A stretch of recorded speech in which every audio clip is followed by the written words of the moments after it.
Assalamu alaikum. Today I will give here a presentation on making of Indian constitutions. In September 1945, new government was formed in Britain, whose prime minister was made Clement Attlee. He expressed that we have to give freedom to Indian people, so far that we have to make a constituent assembly there.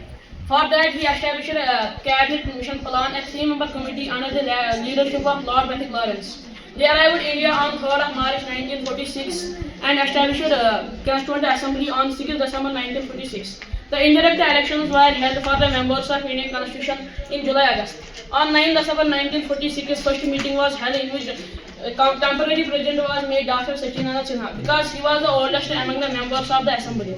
On 11th December 1946, the permanent president was made Dr. Rajendra Prasad. On 13th December 1946, the first session was held in which Jawaharlal Nehru passed an objective resolution. It was that India is a union of states and they should come under one central government. Also, princely states should come under one center.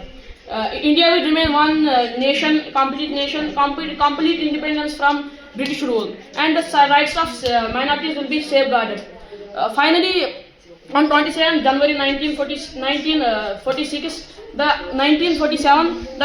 the objective resolution was enforced.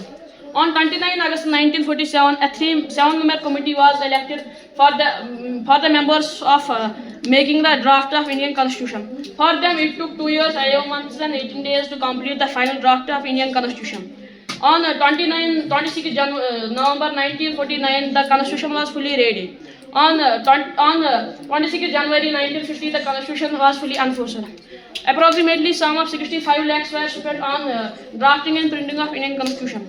At that time, Indian Constitution was having 395 articles, 22 parts and 8 schedules. Thank you.